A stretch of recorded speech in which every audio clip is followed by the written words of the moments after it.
பொது மருத்துவ பயிற்சியின் ஒருங்கிணைந்த பகுதியாக வாய்வழி சுகாதார மதிப்பீடு உள்ளது.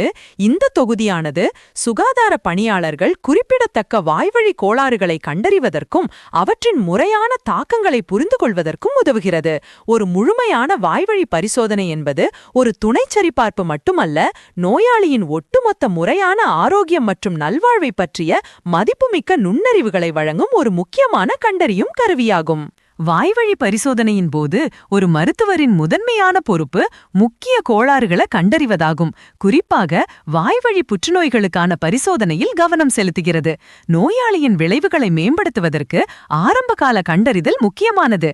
இந்த சோதனைகளை வழக்கமான வருகைகளில் இணைப்பதன் மூலம் மருத்துவர்கள் முற்போக்கான வாய்வழி நோய்களுக்கு எதிரான முதல் பாதுகாப்பு அரணாக செயல்படுகிறார்கள். புற்றுநோயற்ற வாய்வழி மாற்றங்கள் அல்லது பல் குறிப்பிட்ட பிரச்சனைகளை கொண்ட நோயாளிகளுக்கு முறையான பல் ஆலோசனைகள் பரிந்துரைக்கப்படுகின்றன. செரோஸ்டோமியா என அறியப்படும் மருத்துவ ரீதியாக குறிப்பிடத்தக்க வாய் வறட்சிக்கும் மதிப்பீடு தேவைப்படுகிறது. மேலும் வாய், முகம் அல்லது கழுத்து பகுதியில் ஏற்படும் விளக்கப்படாத வீக்கம் அல்லது வலி, அடிப்படை பிரச்சனைகள் அல்லது தொற்றுகளை நிராகரிக்க ஒரு தொழில்முறை பல் மதிப்பீட்டை அவசியமாக்குகிறது. குழந்தை மருத்துவ நிகழ்வுகள்ல அசாதாரண முக அமைப்புகள் சிறப்பு தலையீடு தேவைப்படும் பல் குறைபாடுகளுடன் தொடர்புடையதாக இருக்கலாம். கூடுதலாக அறியப்படாத காய்ச்சல் அல்லது தெளிவான ஆதாரம் இல்லாத முறையான தொற்று ஏற்பட்டால் பல் தொற்று ஒரு சாத்தியமான காரணமாக கருதப்பட வேண்டும். இந்த மறைக்கப்பட்ட தொற்று ஆதாரங்களை கண்டறிவது பயனுள்ள சிகிச்சைக்கு முக்கியமானது.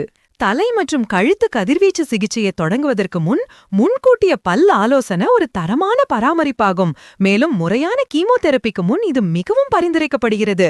நோயாளியின் நோய் எதிர்ப்பு அமைப்பு சமரசம் செய்யப்படும் போது ஏற்படக்கூடிய ஆஸ்டியோரேடியோ நெக்ரோசிஸ் அல்லது முறையான தொற்றுகள் போன்ற கடுமையான சிக்கல்களை தடுக்க இந்த சிகிச்சைகள் தொடங்குவதற்கு முன் தற்போதுள்ள பல் பிரச்சனைகளை சமாளிப்பது உதவுகிறது.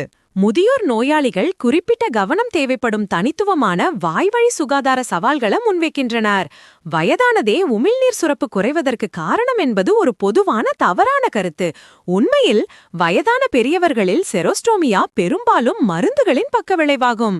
இந்த வேறுபாட்டை புரிந்து கொள்வது வயதான மக்களிடையே வாய் வறட்சி அறிகுறிகளை சிறப்பாக நிர்வகிக்க உதவுகிறது. வயது தொடர்பான மாற்றங்கள் வாழ்க்கை தரத்தை கணிசமாக பாதிக்கலாம்.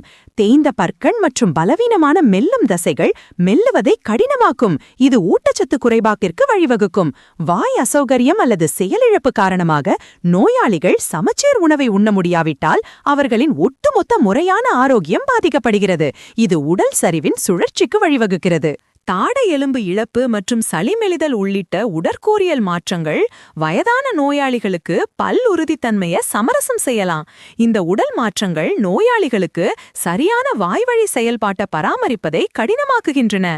மருத்துவர்கள் வழக்கமான பரிசோதனைகளின் போது அவர்களின் முதியோர் நோயாளிகளின் ஊட்டச்சத்துங்களை மற்றும் ஆறுதலை மதிப்பிடும்போது இந்த மாற்றங்களை பற்றி அறிந்திருக்க வேண்டும். சுவைமொட்டு உணர்திறன் குறைவது உணவு பழக்க மாற்றங்களுக்கு வழிவகுக்கும். அதாவது அதிகப்படியான உப்பு பயன்பாடு. இது இருதய ஆபாயங்களை அதிகரிக்கிறது. மேலும் இந்த காரணிகள் ஈறு பின்னடைவுடன் இணைந்து வேர் சொத்தையின் ஆபாயத்தை அதிகரிக்கின்றன. பல் இழப்பை தடுக்கவும் உயர் இரத்த அழுத்தம் போன்ற முதியோரின் நாள்பட்ட நிலைமைகளை நிர்வகிக்கவும் இந்த மாற்றங்களை கண்காணிப்பது அவசியம். வாய் மற்றும் முறையான ஆரோக்கியத்திற்கு இடையிலான தொடர்பு நன்கு ஆவணப்படுத்தப்பட்டுள்ளது மற்றும் மருத்துவ ரீதியாக முக்கியமானது. மோசமான வாய்வழி ஆரோக்கியம் நேரடியாக போதுமான ஊட்டச்சத்து உட்கொள்ளலுக்கு பங்களிக்கிறது. இது பொது ஆரோக்கியத்தை பாதிக்கிறது. குறிப்பாக ஈரநோய் இருதய நோயின் 2 மடங்கு அதிகரித்த அபாயத்துடன் தொடர்புடையது. இது வாய்வழி சுகாதாரத்தை இதய ஆரோக்கியத்துல ஒரு முக்கிய காரணியாக ஆக்குகிறது. ஈரநோய் என்பது காற்றுவழி நிமோனியாவுக்கு ஒரு முக்கிய ஆபத்து காரணியாகும். இதில் காற்றுவழி பாக்டீரியாக்கள் ஈடுபடுகின்றன. இந்த நிலை குறிப்பாக பாதிக்கப்படக்கூடிய மக்களிடையே அதிக இறப்பு விகிதத்தை கொண்டுள்ளது. வழக்கமான மதிப்பீடுகள் மற்றும் பல் பராமரிப்பு மூலம் வாய்வழி பாக்டீரியாக்களை நிர்வகிப்பதன் மூலம் சுகாதார வழங்குனர்கள் தங்கள் நோயாளிகளுக்கு உயிருக்கு ஆபத்தான சுவாச நோய் தொற்றுகளின் அபாயத்தை கணிசமாக குறைக்க முடியும். கடுமையான அல்லது நாள்பட்ட பல் தொற்றுகள் கடுமையான பாக்டீரியாவிற்கு வழிவகுக்கும். இது உயிருக்கு ஆபத்தான முறையான நிலைகளுக்கு வழிவகுக்கும். இவற்றில் மூளைக்கட்டிகள், காவர்னஸ் சைனஸ் த்ரோம்போசிஸ் மற்றும் தொற்று எண்டோகார்டிட்டிஸ் ஆகியவை அடங்கும். கூடுதலாக தொற்றுகள் செயற்கை மூட்டுகளுக்கு பரவக்கூடும். இந்த ஆபத்தான சிக்கல்களை தடுக்கவும் அறுவை சிகிச்சை உள்வைப்புகளின் நீண்ட ஆயுளை உறுதிப்படுத்தவும் வாய்வழி சுகாதாரத்தை பராமரிப்பதின் முக்கியத்துவத்தை இது எடுத்துக்காட்டுகிறது. வாய்வழி குழிமுறையான ஆரோக்கியத்தின் ஒரு முக்கிய குறிகாட்டியாக செயல்படுகிறது. ஒரு மருத்துவரின் பங்கு தீவிர நோயியல் பரிசோதனை மற்றும் சிறப்பு பல் ஆலோசனை தேவைப்படும் நிலைமைகளை கண்டறிதல் ஆகியவை அடங்கும்.